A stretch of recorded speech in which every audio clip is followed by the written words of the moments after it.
Welcome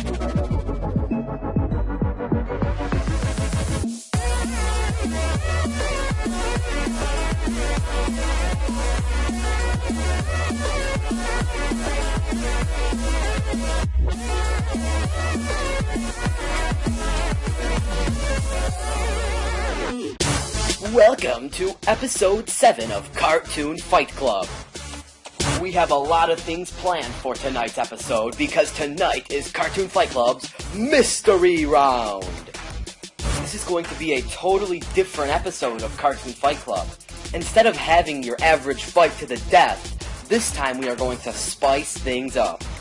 As previously announced in Mickey vs. SpongeBob, this battle is going to contain Cybertron, Dora the Explorer, Nintendo, and Star Wars.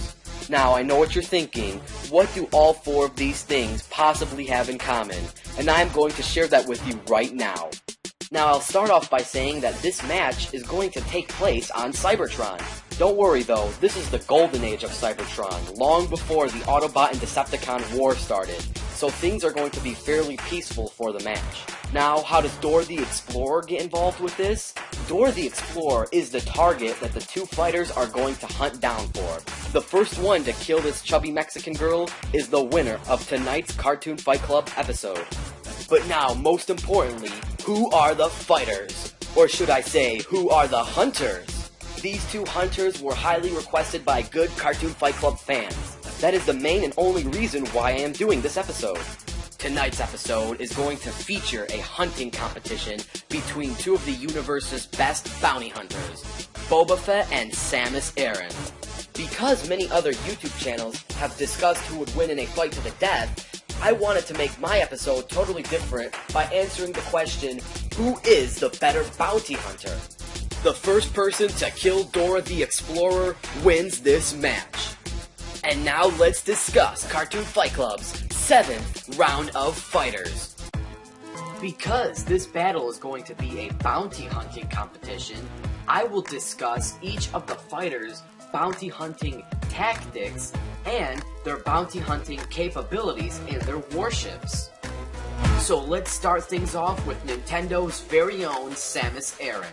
Orphaned during a space pirate raid on her home of K2L, Samus was adopted by the mysterious Chozo and taken to Zebes, where she was infused with their DNA and raised to become a warrior. Once she reached adulthood, Samus joined the Federation Police, where she served under the commanding officer Adam M. But she ultimately left to become a bounty hunter, though she was nonetheless recruited by the Galactic Federation on many occasions.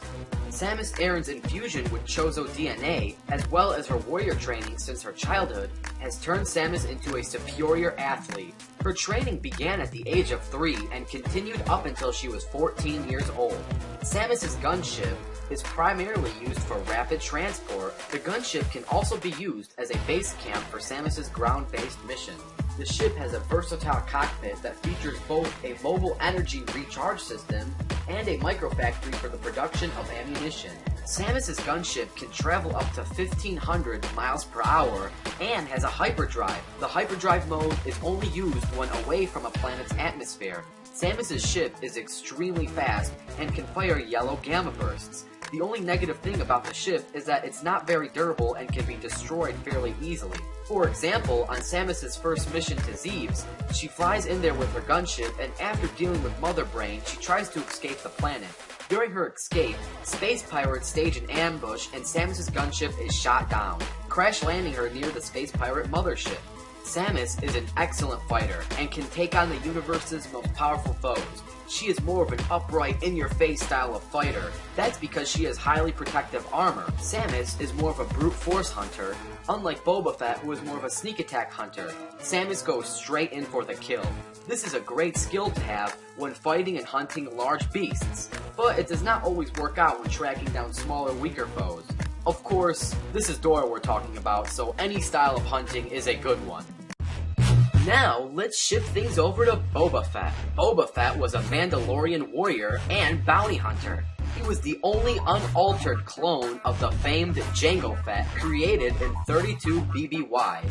Boba Fett was one of the first of many Fett replicas designed to become part of the Grand Army of the Republic and was raised as Jango's son. Boba has been trained all his life to be one of the best bounty hunters in the Star Wars series. He has 360-degree vision, infrared vision, environmental vision, and Boba could track up to 30 targets at once. With his tracking skills, he can find anyone, anywhere, at any time. The infamous ship that Boba commands is the Slave One. The Slave One is a modified fire spray patrol and attack craft used by the famed bounty hunter Jango Fett and his clone son Boba Fett. It was greatly modified with advanced weapon systems by both Fetts during their respective use.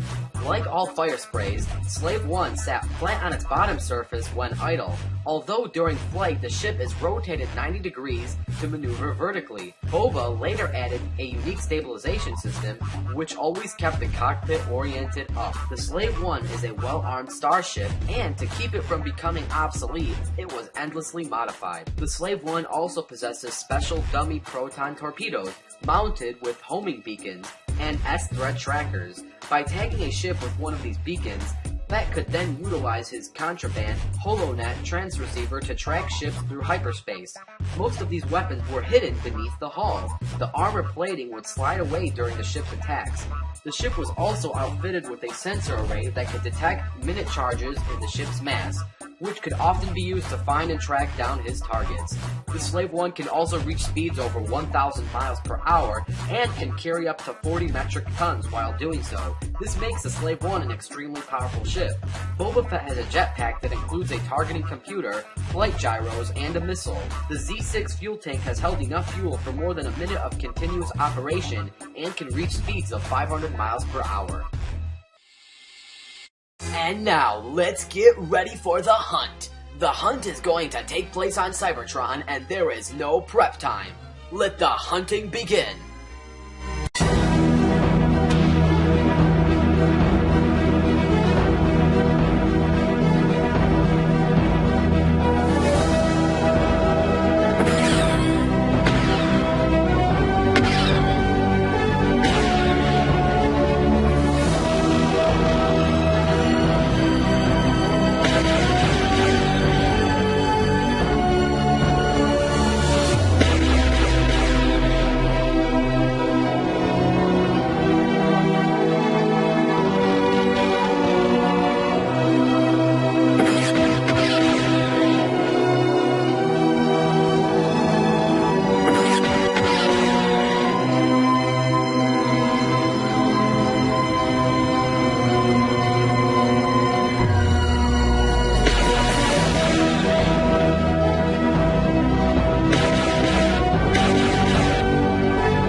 Oh boy, it looks like Boba Fett is our winner, as he was the first one to kill Dora the Explorer.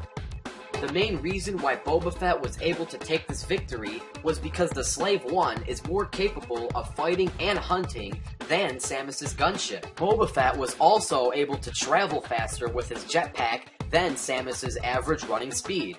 Now, if you're unsatisfied and you want to see a rematch, or if you want to see these two fight to the death, then comment down below the word rematch and we will change up this completely. If this episode reaches 250 rematch comments, there will be a rematch. Also, don't forget to comment down some matchups for future Cartoon Fight Club episodes. Stay tuned because the next fighters are going to be revealed. On the next episode of Cartoon Fight Club, it is time to end the Pixar DreamWorks rivalry once and for all. Shrek vs. Sully, coming soon to an Animation Rewind YouTube channel near you.